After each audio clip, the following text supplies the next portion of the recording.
চলে গেল তখনই আমার আল্লাহ পাকের পরীক্ষা শুরু হয়ে গেল।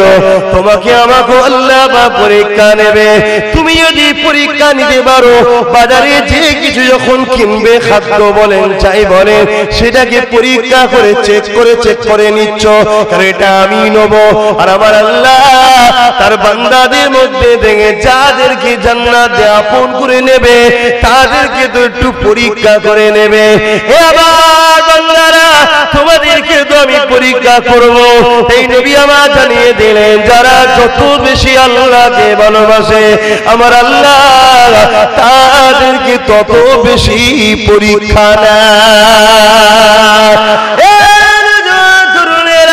এই মাসে জিলহজ মাসে হযরত ইব্রাহিম নবীকে আল্লাহ পরীক্ষা নিয়েছিল, আমাদের হাজরাকে পরীক্ষা নিয়েছিল।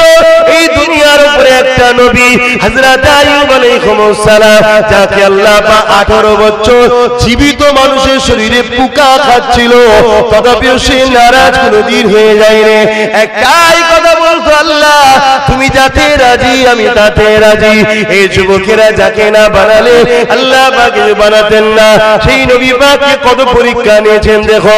মায়ের গর্ভে নবী আমার রয়েছেন, 6 মাস বয়স হয়েছে, আল্লাহ পাকের হুকুম বাপ দুনিয়াতে চলে গেল।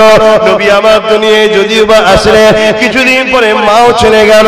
এই যুবকেরা, তরুণীরা, বাপেরা, আল্লাহ দোস্ত নবী আমার পাহাড়ে জিন্দেগি যাপন করেছে, গাছের পাতা ফলমূল খেয়েছে, কারণ সত্যের পক্ষে ছিল।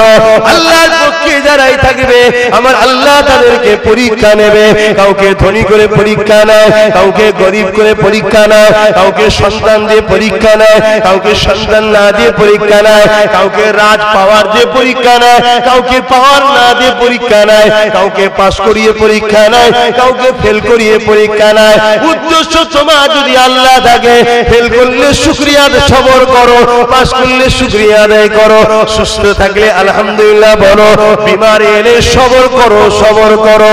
এই যুবকেরা, করুণা তুমি তো তোমার নয়, তুমি তো তোমার মালিকের। তোমার মালিক তোমার জন্য যেটা ভালো সেটা করে, কেন তুমি ধৈর্য হারা হয়ে যাও? যদি দুবেলা বিরিয়ানি আল্লাহ খাওয়ায় আলহামদুলিল্লাহ বলো, যদি ডাল ভাত খাওয়ায় তাও আলহামদুলিল্লাহ বলো, যদি না খাওয়ায় তাও আলহামদুলিল্লাহ বলো। কেননা কিছুই তো তুমি আমি নিয়ে আসিনি, সব তো তার দয়া, তার দয়া, তার দয়া। এই যুবক শুনে রেখে দাও, হযরত বিলালকে যখন এইভাবে মারতে লাগলো, বিলাল মুহাম্মাদের দলটা ছেড়ে দে, না হয় তোকে হত্যা করে দেব।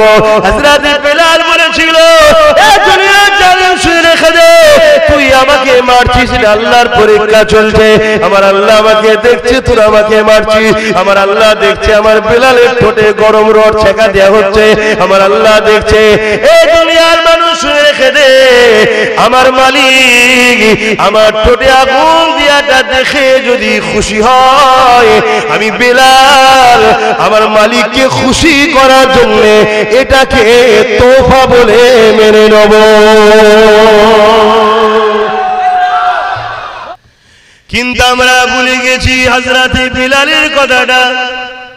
একজন কালো মানুষ, হাফসি দেশে মানুষ, আল্লাহ নবী খবরটা পেয়ে গোপনে গোপনে নবী দরবারে চলে গেল।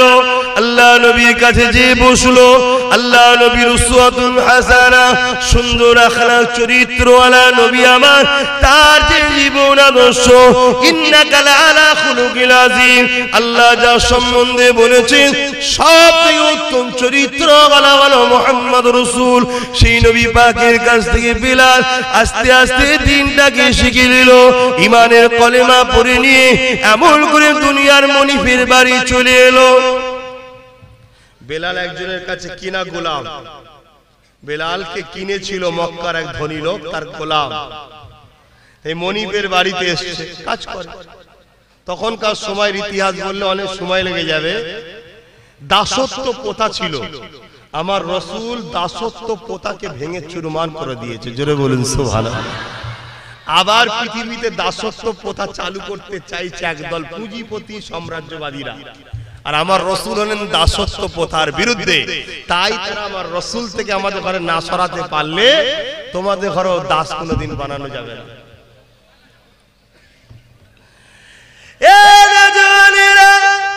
হযরত বিলাল এইভাবে যখন মনিবের গায়ে চলে গেল। মনিব এমন করে গোপন সূত্রে খবর পেয়ে গেছে বেলাল মুহাম্মদ রাসূলের দলে চলে গেছে, আমাদের দলটা ছেড়ে দিয়ে। ওই সময় বেলালকে যে দুনিয়ার মনিব জিজ্ঞাসা করতে লেগেছে, এ বেলাল শুনলাম নাকি তুমি মুহাম্মাদের দলে চলে গেছো, আমাদের দলটাকে ছেড়ে দিয়ে। ওই সময় বেলাল চিন্তা করছে, আমি যদি সত্য কথা বলি এ আমাকে জানে মেরে দেবে, আমি যদি সত্য কথা বলি এ আমাকে হত্যা করে দেবে, আর মিথ্যা কথা যদি বলি আল্লাহ আল্লাহ রাসূল নারাজ হয়ে যাবে। আমি কথা দিয়েছি আল্লাহ আল্লাহ রাসূলকে জানের থেকে বেশি ভালোবাসি, তবেই তো ঈমান। কেমন করে আমি মিথ্যা কথা বলে আল্লাহ আল্লাহ রাসূলকে নারাজ করতে পারি? এই জন্য হযরতে বেলাল নিজের জানের ময়ানা করে বলেছিল, আশহাদু আল্লা ইলাহা ইল্লাল্লাহ ওয়া আশহাদু আন্না মুহাম্মাদান আবদুহু ওয়া রাসূলুহু। দুনিয়ার মনিব সন্ত্রাসীরা এক জায়গায় হয়ে রেগে গেল, এ বেলাল তোমার এত বড় সাহস, তোমাকে আমি বাজার থেকে কিনে নিয়ে এসেছি, তুমি আমার কথা না শুনে মুহাম্মাদের দলে চলে গেছো।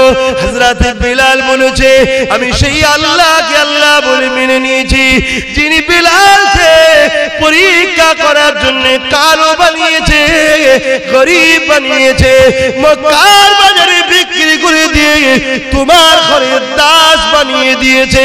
এটা আমার আল্লাহ আমাকে পরীক্ষা নিবার জন্য করেছে। আমি সেই আল্লাহর জন্য নিজের জিন্দেগি সব কিছু কুরবান করতে পারি, আমার আল্লাহকে কখনো ছেড়ে দিতে পারি না।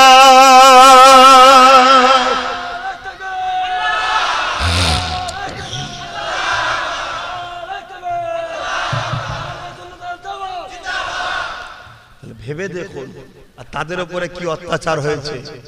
গলায় বেড়ি, পায়ে বেড়ি, হাতে বেড়ি, টেনে টেনে নিয়ে গেছে মক্কার বাজারে, চারিদিক দিয়ে লোকের ভিড়। তখন পাওয়ারে ছিল আবু জেহেল, উতবা, সাইবা, পাওয়ারে ছিল। ইতিহাস শুনুন, ইতিহাস যুগে যুগে নবী আলাইহিস সালামদের নাম্বার 1 যারা বিরোধী করেছিল, তারা যাদের হাতে রাজ পাওয়ার ছিল তারা নবীদের বিরোধী বেশি করেছিল। ইতিহাসটা পড়ুন, কথা বুঝছেন না বোঝেন না? যুগে যুগে কেন? তারা দুর্নীতি করে রাজ ক্ষমতা টিকিয়ে রেখেছিল, তাই তারা চাইতো না যে নবীরা থাকলে আমাদের, যাদের দ্বারা দিয়ে আমরা মানুষকে ভুল বুঝিয়ে লুটি, তারা নবীদের দিকে চলে গেলে তাহলে আমাদের সব শেষ হয়ে যাবে। তাই তারা সব থেকে বেশি বিরোধী করেছিল। আমার রাসূল পাক সাল্লাল্লাহু আলাইহি ওয়াসাল্লামের 3 শ্রেণীর লোক ইসলামের বিরোধী করেছিল। নবীর প্রচারে 3 শ্রেণীর মানুষ সব থেকে বেশি কষ্ট দিয়েছিল।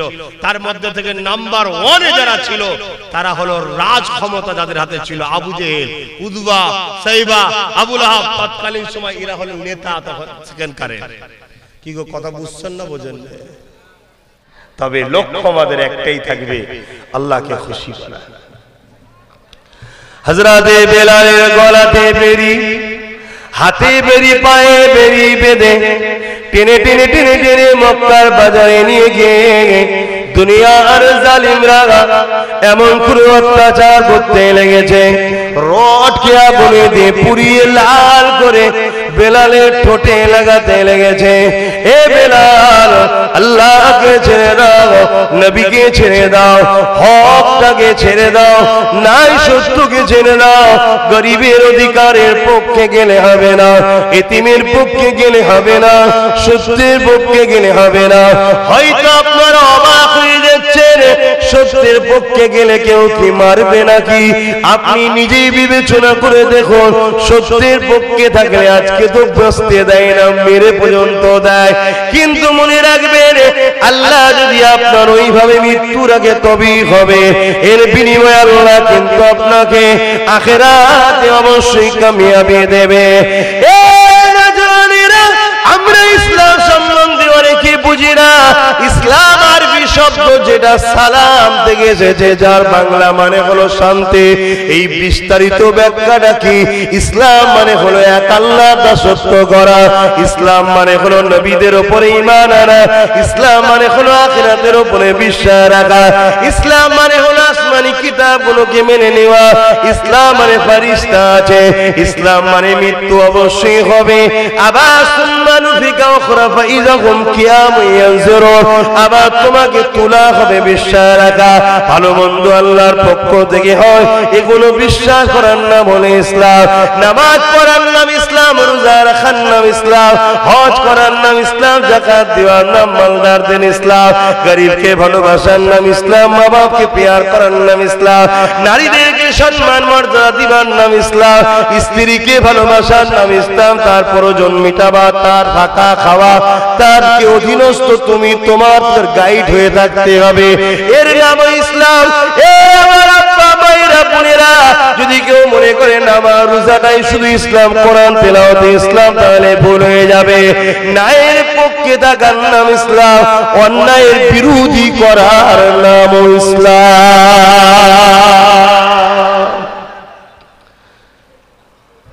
গরিবকে সেবা করার নাম ইসলাম। আল্লাহ নবী বসে আছেন, এক ইহুদি চলে আসলো, এ আব্দুল্লাহর বেটা মুহাম্মদ সাল্লাল্লাহু আলাইহি ওয়াসাল্লাম, ইসলামের সবথেকে ভালো কাজ কি? আল্লাহ নবী বললেন, নামাজ পড়া না, রোজা রাখা না, হজ করা না। আল্লাহ নবী বললেন, খোদার সঙ্গে খানা খাওয়ানো, ভুখাকে খানা খাওয়ানো, এইটাই হলো ইসলামের সবথেকে ভালো কাজ। এ আব্দুল্লাহর বেটা মুহাম্মদ সাল্লাল্লাহু আলাইহি ওয়াসাল্লাম, যদি সে অমুসলিম হয়, ইসলাম কবুল না করে, সে যদি ক্ষুধার্ত থাকে, তাকেও কে খাওয়ানো হবে? আল্লাহ নবী বলেছিলেন, লা ইয়ারহামুল্লাহু মান লা ইয়ারহামুল্লাহ, যে মানুষের উপরে দয়া করে না, আল্লাহ দয়া সে পাবে না। হিন্দু হোক, দলিত হোক, আদিবাসী হোক, সাঁওতাল হোক, বাগদি হোক, আল্লাহ সৃষ্টি যখন ক্ষুধার্ত থাকবে, তাকে যদি খানা খাওয়ায়, এই খানা খাওয়ানোটা আল্লাহ পাকের কাছে বড় প্রিয় ভালো কাজ, এর নাম ইসলাম। একটা অসহায় অন্য ধর্মের মানুষ তোমার কাছে আশ্রয় চেয়েছে, তার নিরাপত্তা দিবার নাম ইসলাম। একটা অসহায় তোমার কাছে অন্য ধর্মের মানুষ অর্থ চেয়েছে, তাকে অর্থ দিবার নাম ইসলাম, তাকে হেল্প করার নাম ইসলাম। শুধু নিজের কালেমা পড়াকে তো করলে হবে, তাদের তো করলে আরো মাকাম বেশি, কিন্তু মানুষ মানুষের উপকার করবে, এরই নাম হলো ইসলাম। এই শিক্ষাগুলো রাসূল দিয়েছে।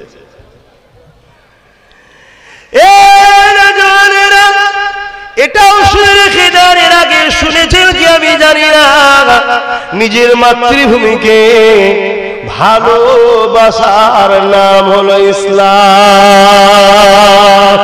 এবং আল্লাহ নবীর সুন্নাতে নবী আমার মক্কাকে ভালোবেসেছেন, নবী যেটা করেছেন করতে হবে। তে আমার মাতৃভূমি ভারত থেকে ভালোবাসা আমাদের জন্য ধর্মের কাজ। শুনছেন? এই দেশটাকেও তোমাকে বাঁচাতে হবে। নামাজও যেমন তোমায় বাঁচাতে হবে, রোজাও যেমন তোমায় বাঁচাতে হবে, মানে করতে হবে, রাখতে হবে, হজও যেমন করতে হবে, তোমার আশপাশে পাড়া প্রতিবেশী সুখে শান্তিতে কি করে থাকবে সেটাও তোমায় ভাবতে হবে, আবার দেশটাকেও বাঁচাতে হবে। এই সব লে ইসলাম। জীবনে এত কাজ করবো কি করে? তুমি নেমেছো কোনোদিন করা? বিশাল পুকুর থেকে ডাঙায় বসে আছে, পার হতে পারবে না? তো দেখি হয় কি না হয় দেখবি, তারপরে সারা জীবন ডাঙাতেই বসে রয়ে গেল, কি করে পার হবো, কি করে পার হবো, কি করে পার হবো? নামতে তো হবে। চেষ্টা করো, রাসূলের সুন্নাত একটা একটা করে ধরো, একটা একটা করে পালন করো। যে নবী এটা করেছে আমি করব, নবী করেছে আমি করব, নবী করেছে আমি করব। আস্তে আস্তে দেখবে তোমাকে আমার আল্লাহ, তোমার আমাদের আল্লাহ তোমার দ্বারা করিয়ে নিচ্ছে, তুমি বুঝতেই পারছো না। তুমি কি আমি কি করব? কখনো করতে পারি? কিন্তু তুমি আমি যেটা চেষ্টা করব, আল্লাহ বলছে আমি সেটাকে সহায়তা হব, সাহায্য করব, ওকে করার ক্ষমতা জুগিয়ে দেবো। জোরে বলুন সুবহানাল্লাহ। আমাদের জিন্দেগিটা সামান্য কে দিয়েছে? এটাকে কার রাস্তায় চালাবে? আল্লাহর রাস্তায়। আল্লাহ দুটো কাজ দিয়েছে, কটা? আল্লাহ পাক কোরআন পাকের মধ্যে বলেন, কুনতুম খায়রা উম্মাতিন উখরিজাত লিন-নাস তা'মুরুনা বিল মা'রুফ ওয়া তানহাউনা আনিল মুনকার। হে উম্মতি মুহাম্মাদি, আমি তোমাদেরকে শ্রেষ্ঠ উম্মত করেছি, তোমাদেরকে আমি দুটো কাজ দিয়েছি। ভালো কাজ করো, ভালোর পক্ষে থাকো, ভালোকে সাপোর্ট করো, ভালোকে সহযোগিতা করো। একটা কাজ। কি কাজ?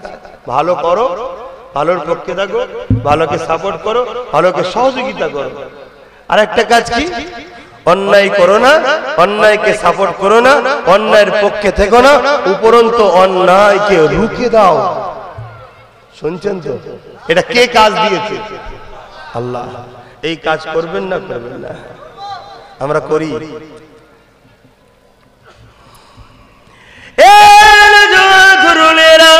হযরতে বিলাল যখনই ভালোর পক্ষে আসলো, খারাপের বিরোধী চলে গেল, তখনই আমার আল্লাহ পাকের পরীক্ষা শুরু হয়ে গেল।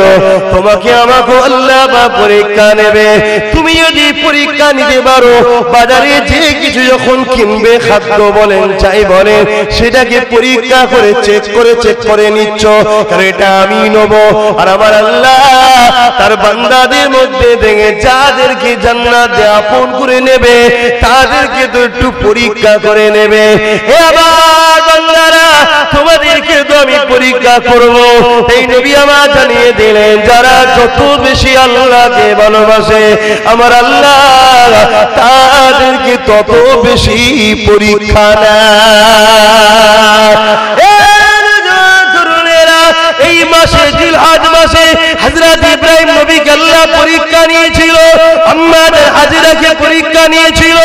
এই দুনিয়ার উপরে একটা নবী হযরত আইয়ুব আলাইহিস সালাম, যাকে আল্লাহ পাক 18 বছর জীবিত মানুষের শরীরে পোকা খাচ্ছিল, তথাপিও সে নারাজ কোনদিন হয়ে যায়নি। একটাই কথা বলতো, আল্লাহ তুমি যাতে রাজি আমি তাতে রাজি। এই যুবকেরা যাকে না বানালে আল্লাহ পাক বানাতেন না। সেই নবী পাককে কত পরীক্ষা নিয়েছেন দেখো। মায়ের গর্ভে নবী আমার রয়েছেন, 6 মাস বয়স হয়েছে, আল্লাহ পাকের হুকুম বাপ দুনিয়াতে চলে গেল। নবী আমার দুনিয়ায় যদিও বা আসলে কিছুদিন পরে মাও চলে গেল। এই যুবকেরা, তরুণীরা, বাপেরা, আল্লাহ দোস্ত নবী আমার পাহাড়ে জিন্দগি যাপন করেছে, গাছের পাতা ফলমূল খেয়েছে, কারণ সত্যের পক্ষে ছিল। আল্লাহর পক্ষে যারাই থাকবে, আমার আল্লাহ তাদেরকে পরীক্ষা নেবে। কাউকে ধনী করে পরীক্ষা নেয়, কাউকে গরিব করে পরীক্ষা নেয়, কাউকে সন্তান দিয়ে পরীক্ষা নেয়, কাউকে সন্তান না দিয়ে পরীক্ষা নেয়, কাউকে রাজ পাওয়ার দিয়ে পরীক্ষা নেয়, কাউকে পাওয়ার না দিয়ে পরীক্ষা নেয়, কাউকে পাস করিয়ে পরীক্ষা নেয়, কাউকে ফেল করিয়ে পরীক্ষা নেয়। উদ্দেশ্য তোমার যদি আল্লাহ থাকে, ফেল করলে শুকরিয়া সবর করো, পাস করলে শুকরিয়া আদায় করো, সুস্থ থাকলে আলহামদুলিল্লাহ বলো, বিমার এলে সবর করো, সবর করো। এই যুবকেরা, কারণা তুমি তো তোমার নয়, তুমি তো তোমার মালিকের। তোমার মালিক তোমার জন্য যেটা ভালো সেটা করে, কেন তুমি ধৈর্য হারা হয়ে যাও? যদি দুবেলা বিরিয়ানি আল্লাহ খাওয়ায় আলহামদুলিল্লাহ বলো, যদি ডাল ভাত খাওয়ায় তাও আলহামদুলিল্লাহ বলো, যদি না খাওয়ায় তাও আলহামদুলিল্লাহ বলো।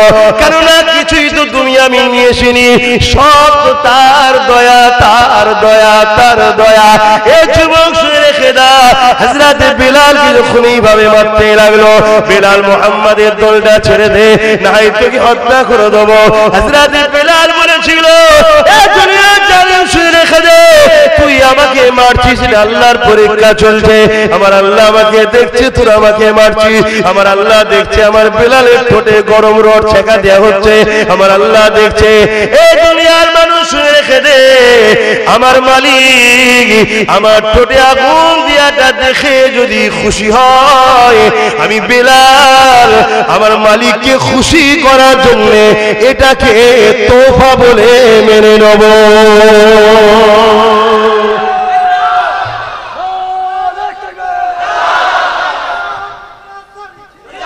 সবাই নেই ভাই, ভালো জিনিস হলো গান দেওয়ার তকবীর দিয়ে আল্লাহরই নাম লিখছেন। তো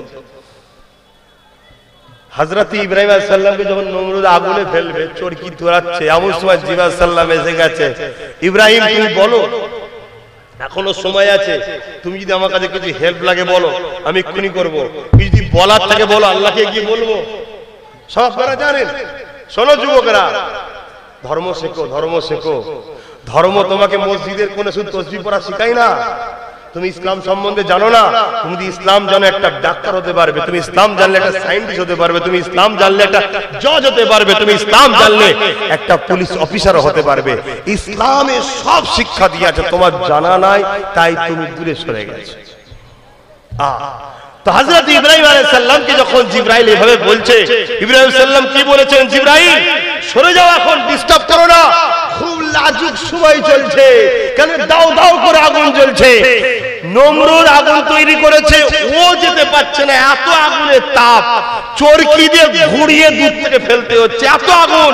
এই আগুন সামনে দেখছি আমায় ফেলবে, আর এই সময় তুমি এসে বলছো বলো কিছু হেল্প লাগবে কিনা। এইরকম একটা লাজুক সময় তুমি আমায় ডিস্টার্ব করো না কেন? আমি ইব্রাহিম জানি আমাকে আগুন ফেলা হচ্ছে, কেউ যদি নাও দেখতে পায় আমার মালিক দেখতে পাচ্ছে, কারণ আমার আল্লাহ কানা নয়, নাউজুবিল্লাহ, তিনি দেখতে পাচ্ছে। আমার হৃদয়ে কি হচ্ছে সেটাও জানে। এ জিবরাইল, তোমার মাধ্যমে আল্লাহকে বলতে লাগবে না, যদি দোস্তর হেল্প আল্লাহ তার দাসের হেল্প করতে চাই, তিনি আমার জন্য যথেষ্ট। আর তিনি যদি ইব্রাহিমকে নমরুদের আগুনে ফেলে পুড়িয়ে খুশি হয়, তার খুশির জন্য আমি ইব্রাহিম 1000 বার পুড়তে রাজি আছি। জোরে বলুন সুবহানাল্লাহ। তোমার আমার আব্বা মুসলিম জাতির পিতা, এই তো মানেন তো নাকি? এই জানো তো যুবকরা, ইব্রাহিম সাল্লাম তোমার আমার পিতা, মুসলিম জাতির পিতা, আর আদম আলাইহিস সালাম হলেন মনুষ্য জাতির পিতা। তোমার আমার বাপের ভাষা কি? যদি আমার আল্লাহ আগুনে ফেলে খুশি হয় 1000 বার পুড়তে রাজি আছে আল্লাহর খুশির জন্য, তো তোমাকে আমাকে আমার আল্লাহ যদি একবেলা না খাওয়ায় আল্লাহর খুশির জন্য হালাল খাবো একবেলা, কিন্তু দুবেলা হারাম খেতে রাজি নয়, এই চিন্তা নেই কেন? কেন নেই? কেন দিল চাই না মসজিদ মুখ হওয়া? কেন দিল চাই না রাসূলকে ভালোবাসা? আবার বলছি, নামাজ কাজা অন্যায়, কাঁদলে মাপ আছে। দাড়ি চাচা অন্যায়, কেঁদে রেখে দিলে মাপ আছে। টুপি নেই, এই মুহূর্তে সুন্নাত নেই, সওয়াবও নেই, গুনাহ কিন্তু নয়। দাড়ি কি বলে, হজ নেই, গুনাহ করেছেন, সময় থাকতে থাকতে করে নেন, আদায় হয়ে যাবে। যদি নাও করতে পারেন, কাঁদলে মাপ আছে। ইসলামে যাররা পরিমাণ ক্ষতি করলে মাপ নাই, কারণ ইন্নাদ-দীনা ইনদাল্লাহিল ইসলাম, এটা কারো বাবা কালী সম্পত্তি নয়। ইসলাম হলো মহান আল্লাহর মনোনীত পছন্দনীয় রাস্তা এবং ধর্ম, লাইন, জীবন ব্যবস্থার নাম। জোরে বলুন সুবহানাল্লাহ। তাই আমার যুবকদের বোঝাবার উদ্দেশ্য এইটা। এবার দেখুন, আপনার জান দিয়েছে, আপনার সুন্দর জিসম দিয়েছে, শরীর দিয়েছে, শরীরে তাকত দিয়েছে আল্লাহ, এর বিনিময়ে কিছু নেয়নি। কিন্তু আল্লাহ বলেছে, বান্দা তোকে এই সব কিছু দিয়ে আমি দুনিয়ায় পাঠালাম কিছুদিনের জন্য একটা মিশন। ওই মিশনটা হলো কি, আমার দাসত্ব করবি। আল্লাহ আমার আপনার দাসত্বটা কি? আল্লাহ কোরআনে বলছেন, মা আতাকুমুর রাসূল ফাখুযুহু ওয়া মা নাহাকুম আনহু ফান্তাহু। রাসূল যা আদেশ করেছে মেনে নে, রাসূল যা নিষেধ করেছে ছেড়ে দে। আব্বাস সিদ্দিকী, কোন মুফতি সাহেব, কোন ইমাম সাহেব, কোন আমির সাহেব, কোন শায়েখ, কোন হযরত কি বললো ওটা শরীয়ত নয়। তিনি যদি রাসূলের কথা বলে তবে শরীয়ত। বুঝতে পারছি ভাই? আমার কথা ভুল বুঝছেন না? ইমামকে আমরা কাজে করে নিয়ে ঘুরবো, পীর সাহেব, পীরজাদা, আমির সাহেব, শায়েখ সাহেব, সব সাহেবকে সম্মান করব। যদি তার মুখ থেকে রাসূলের কথা হয়, আল্লাহর কথা হয়, অবশ্যই তাকে আমরা সম্মান করব। কেন? সে তার কথা বলতে আসেনি। আমাদের জন্য শরীয়ত হলো রাসূল। তো রাসূল পাক সাল্লাল্লাহু আলাইহি ওয়াসাল্লাম তিনি যা আদেশ করেছে মেনে নাও, রাসূল যা নিষেধ করেছে ছেড়ে দাও। এই আদেশ আর নিষেধটা যদি আমরা মেনে নিতে পারি, তাহলে আল্লাহ বলছেন আমার দাসত্ব হয়ে গেল।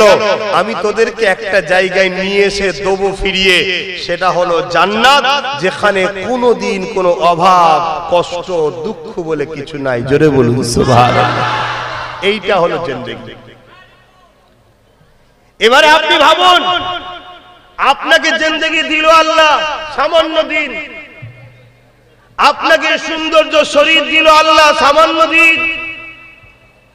এই শরীর মাটিতে যদি খেয়ে নেয় তো বেকার। এই শরীরকে আল্লাহর কাছে যদি প্রিয় করতে পারেন, তাহলে আল্লাহ হিফাজত করবে। তার জন্য উচিত আমাদের রাসূলকে মেনে নেওয়া, রাসূলের নিষেধকে ছেড়ে দেওয়া। এটাই হলো আমাদের জিন্দেগি। এর জন্য যুগে যুগে নবী রাসূল এসেছেন। আমাদের জন্য যিনি এসেছেন তিনি হলেন মুহাম্মদ সাল্লাল্লাহু আলাইহি ওয়াসাল্লাম। তিনার জিন্দেগিটা দেখতে হবে। আমার যুবক ভাইরা, নেশায় পড়ে গেছি আমরা, নেশা। কিন্তু কিসের নেশা?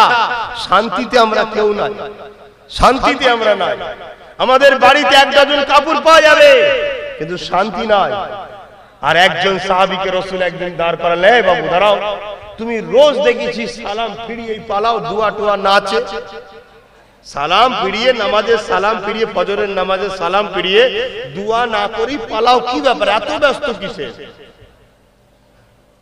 হুজুর বিয়াদবি মাফ করবেন, আপনার কদমে আমার জানমাল কুরবান হয়ে যাক। একটাই কাপড়, শুনছেন যুবক, শোনো, একটাই কাপড়, এই কাপড় পরে আমি যখন নামাজ পড়তে আসি, আমার স্ত্রী তখন নিজেকে ঘরে একটা জায়গায় কোণে লুকিয়ে নেয়, বা আরেক রায়াতে আছে একটা ছোট্ট গর্ত আছে, গর্ততে নেমে যায়। আমি গিয়ে কাপড়টা তাকে দিই, সে উঠে কাপড় পরে ওয়াক্ত যাবার আগে নামাজটা পড়ে। এই জন্য হুজুর ফজরে তো ওয়াক্ত বড় সংক্ষেপ, তাই সালামটা ফিরিয়েই আমি পালাই। তাদের কাছে একটা কাপড় ছিল, কিন্তু তাদের মধ্যে কোনোদিন দুঃখ অভাব ছিল না। একদিন তাদের মধ্যে কথা হচ্ছে যে আমার প্রাণের স্ত্রী, তোমাকে আমি কোনোদিন দুটো কাপড় আর একটা বেশি দিতে পারলাম না। স্ত্রী তখন বলছে, কেন, এর জন্য কি আমি আপনাকে কোনো অভিযোগ করেছি? বলছেন না, আপনি দেননি, আমি কখনো এর জন্য দুঃখ প্রকাশ করেছি না, তাহলে আপনি কি আমায় পেয়ে খুশি নয়? তখন স্ত্রী স্বামী বলছে, আমি তোমাকে পেয়ে আমি নিজেকে ধন্য মনে করছি, অবশ্যই আমার আখিরাতটাও আল্লাহ কামিয়াবি করবেন। জোরে বলুন সুবহানাল্লাহ। আর স্বামীও স্ত্রীকে বলছে, তুমি কি খুশি নয়? স্বামীও বলছে, হ্যাঁ আমিও তোমার উপরে খুশি। তাদের মধ্যে একটা কাপড় ছিল, কিন্তু কত খুশি দেখুন। আজ আমাদের 5 স্টার হোটেল থাকতে পারে, ঘরে বিয়ে বাড়িতে খানাই আজকে আস্তে আস্তে বিয়ে বাড়ি দেখলাম একটা রাস্তা জাম করে, বাপরে বাপ, প্রচুর গাড়ি বিয়ে করতে যাচ্ছে। ঠিক আছে, আনন্দ করুক, আমি ওর বিরুদ্ধে যাচ্ছি না, একটু আনন্দ করবে, বাচ্চা একদিনই হয়, প্রতিটা মানুষ একদিন রাজা হয়, রাজা ওই দিন একটু যাবে, শান শওকত, ঠিক আছে। কিন্তু আল্লাহ এত দিয়েছে, শান্তি তো নয়। এই শান্তিটা না থাকার কারণটা কি? এটাই আমার বক্তব্য। শান্তি না থাকার কারণ একটাই, আমরা জিন্দেগিতে সবাইকে ভালোবেসেছি, সবাইকে ফলো করি, সবার স্টাইলকে আপন করি, কিন্তু যিনি আমাদের ঘরে শান্তির রাস্তা দেখাতে এসেছিলেন সেই মুহাম্মদ রাসূলকে আমরা ছেড়ে দিয়েছি। আমাদের ঘরে নবী নেই, আমাদের সংসারে নবী নেই, আমাদের কারবারে নবী নেই, আমাদের মসজিদে হাফ নবী আছে, হাফ নাই। ভাববেন আবার কি কথা রে বাবা? হ্যাঁ, মসজিদে ফুল নবীও আর নেই আজকাল, মাদ্রাসাতেও নবী নেই, ও হাফ আছে হাফ নেই। বুঝতে পারছেন তো? মাহফিলেও নবী হাফ আছে হাফ নেই, মানে হাফটা মানা হয় আর হাফ ওই হই হাই চলছে। তো মাহফিলে কি হচ্ছে দেখছেন না? শুধু নাচতে বাকি আছে, বাকি সবই চলছে এখন। মাফ করবেন, আমার কথা কি খারাপ লাগছে নাকি বলেন তো? বুঝার চেষ্টা করুন, করে এই জিন্দেগিটা বড় ছোট্ট, কোনো গ্যারান্টি নেই। বন্ধু যায় ঘরে, ফজরের সূর্য উঠবে, তোমার এই বন্ধু উঠবে, তুমি হয়তো আর উঠতে পারবে না। এটা হলো জিন্দেগি। তাই আমি বুঝাতে চাইছি, আমাদের বাড়িতে খাওয়া আছে, আর একজন কয়েকদিন খাওয়া হয়নি, মন দিয়ে শোনেন, কয়েকদিন খাওয়া হয়নি, মন মলিন করে বড় তাড়াতাড়ি হেঁটে হেঁটে হেঁটে হেঁটে রাসূলের দরবারে যাচ্ছে। কারণ নবীর কাছে অনেক ধনী সাহাবারা কিছু গিফট দেয়, নজরানা দেয়। নজরানা দিয়া সুন্নাত, নিয়াও সুন্নাত, দিয়াও সুন্নাত, শুনে রাখেন। তাই তা থেকে যদি কিছু পায়, স্ত্রীও চেয়ে বসে আছে, যদি আমার স্বামী নিয়ে আসে, বাচ্চা দুটো খাওয়া হয়নি, যদি ওসিলা হয়। কিছুক্ষণ বেলা হয়ে গেছে, আসছে ঠিকই, আসছে স্বামী, হাত খালি, মন বড় মরা। সালাম দিয়েছি স্ত্রীকে, শুনে রেখে দেন, ঘরে ঢুকার আগে প্রত্যেকটা স্বামী স্ত্রীকে সালাম দিয়ে ঢুকবেন। বাপ আপনার মেয়ে বা ছেলে যদি ঘরের মধ্যে থাকে, আসে আপনাকে সালাম দেবেন, দিয়ে ঢুকবেন, আপনার ছেলে শিখবে, পরের বাড়িতে আপনাকে সালাম দেবে। সালামে রিউজ করুন, সালাম একে অপরকে দিন। তো এই সময়তে স্বামী যখন সালাম দিয়েছে, স্ত্রী সালামের জবাব দিয়েছে, দিয়ে বলছে, মন খারাপ কেন? বলছে, কয়েকদিন ক্ষুধার্ত, তোমার মুখে খাবারের ওসিলা হতে পারিনি, বাচ্চা কোনোকে দিতে পারিনি। তখন স্ত্রী কি বলছে, যে আল্লাহ শুকরকারীর সাথেও থাকে, আল্লাহ সবরকারীর সাথেও থাকে। জোরে বলুন সুবহানাল্লাহ। কি বুঝলেন? খেতে পাইনি তো কি হয়েছে, সবর করলে আল্লাহ তো থাকবে। আমাদের আল্লাহ যদি আমাদের সাথে থাকে, এটাই যথেষ্ট। জোরে বলুন সুবহানাল্লাহ। কে ইনি? কে? স্বামীটা অন্য কেউ নয়, হযরত আলী রাদিয়াল্লাহু তাআলা, আর স্ত্রীটা অন্য কেউ নয় আল্লাহ নবীর বিবি ফাতিমা। আল্লাহ নবী জিনাকে আল্লাহ দুনো জাহানের সুলতান করেছে, সেই নবীর কন্যার ঘরের কথা বলছি। কয়েকদিন খাওয়া হয়নি, মনটা মরা করে হযরত আলী যখন নবী দরবার থেকে ফিরে আসে, হযরত খাতুনে জান্নাত দেখে বলেছিলেন মনটা কেন মরা করে আছে। ওই সময় হযরত ফাতিমাকে হযরত আলী হুজুর বলেছিলেন কিছুই মিলল না। হযরত ফাতিমা বলেছিলেন আপনি তো জানেন আল্লাহ পাক সবরকারীর সাথেও রয়েছে, শুকরকারীর সাথেও আছে। আল্লাহ খাওয়ালে শুকরিয়া আদায় করব, আল্লাহ না খাওয়ালে সবর আদায় করব, উভয়ের সাথে আল্লাহ পাক রয়েছে। ও হযরত আলী, আমাদের মালিক যদি আমাদের ঘরে কয়েক বেলা, কয়েক দিন, কয়েক মাস যদি না খাইয়ে তিনি যদি তার দাসীদের ঘরে শুকিয়ে রেখে খুশি হয়, দাসী হিসাবে কেন মালিককে খুশি করার জন্য শুকাতে পারবো না? কি মান দেখুন। আর আজকে আমাদের ফিরি দিলে হয়, পর্দা জর্দা করে এখন মা বোনেরা লাইন দিচ্ছে, টাকা দাও টাকা দাও। এই সমাজ যদি আমরা মনে করি যে আল্লাহ এত বিপদ আমাদের উপরে, কেন বিপদ আল্লাহ দিচ্ছে না, আমরা টানছি। আল্লাহ বিপদ দিতে চাই না। প্রতিদিন তাহাজ্জুদের রক্তে আল্লাহ নেমে আসেন কুদরতি ক্ষমতায়, এসে বলে কার কি লাগবে বল। দুনিয়ার রাজা বাদশা মহারাজারা প্রশাসন দিয়ে আসামি খুঁজে বেড়ায়, মাফ করবে শাস্তি দেবে বলে, আর আমি কোনো কাউকে দিইনি, ডাইরেক্ট নিজে ডাকছি চলে আয়, আমি তোদেরকে মাফ করে দেবো। জোরে বলুন সুবহানাল্লাহ। তখন আমরা কি করি? তাহাজ্জুদের সময় কি করে? ঘুমলেও জানতাম ইবাদত করছে, অ্যান্ড্রয়েড মোবাইল খুলে হই হই করছে। কি গো আমার ভাইরা রাগ করছো? তোমরা তো আমাদের ভাই, দুনিয়ায় আমাদের সাথে, জান্নাতও আমাদের সাথে যাবে, এই আশালে তো বুঝাচ্ছি। ভাবো এটা পলিসি তোমাদের ঘরে ধরিয়ে দেওয়া হয়েছে, কেন তোমরা না ঘুমলে চোর বেরোতে পারবে না। তোমরা যতদিন জেগে থাকবে এই পৃথিবীতে আবু জেহেলের দাবাদাবি চলে না, চলবেও না। ওমর যখন এসেছিল আবু জেহেলের মুখে চুন পড়ে নুন পড়েছিল না, পড়ে না? তোমরা তো হযরত ওমরের উত্তরসূরি, তা তোমাদের ঘরে ঘুম পড়াতে হবে। ওই ঘুমের কথা বলছি না, ধর্ম থেকে বেখেয়াল করাতে হবে। পৃথিবীর বুকে একমাত্র তুমি যদি প্রকৃত মানুষ হতে পারো, সেই প্রকৃত মানুষ তোমার ধর্ম, তোমার লিডার মুহাম্মদ রাসূলই শিক্ষা দিতে পারে। জোরে বলুন সুবহানাল্লাহ। কি নেই ইসলামে? তুমি সংসার করবে রাসূলকে দেখে শেখো। হ্যাঁ, একটাতেই শান্তি নেই, একটাতেই আমাদের অশান্তি, দিন রাত লেগে আছে। 6 মাস এখানে থাকে তো 12 মাস ওখানে থাকে, এই হয়ে আছে। আর আমার রাসূলের স্ত্রী আম্মা জানদেরকে জিজ্ঞেস করা হচ্ছে যে আপনাদের সঙ্গে নবী মুহাম্মদ রাসূল কেমন ব্যবহার করতেন। আম্মা জান বলছেন শোনো, তোমাদের নবী আমার স্বামী এবং আমারও নবী হযরত মুহাম্মদ সাল্লাল্লাহু আলাইহি সাল্লাম জীবনে কোনোদিন বড় চোখ করে আমাদের দিকে তাকায় নাই, আর এখন মেরে হসপিটালে পাঠিয়ে দিচ্ছে। ভুল বুঝুনি আমার ভাই, হেসুনি কেন? কুল্লু নাফসিন যায়কাতুল মউত। তোমাকে আল্লাহ ছেড়ে দেবে না, তোমার হিসাব পাই টু পাই আল্লাহ নেবে। কেন? যৌবন কোন সরকারের পক্ষ থেকে আসেনি, চোখের এই রোশনি কোন সরকারের পক্ষ থেকে আসেনি, গায়ের বল কোন সরকারের পক্ষ থেকে টনিক ছেড়ে পাঠানো হয়নি। খাটলেই যদি তকদির খুলে যেত, শক্তি বেড়ে যেত, তাহলে এই সমাজে অনেক যুবক দেখবেন বিরাট সুন্দর চেহারা, কিন্তু নার্ভের সমস্যায় ভুগছে, তার শরীরে ক্ষমতা নেই, হাত কাঁপে।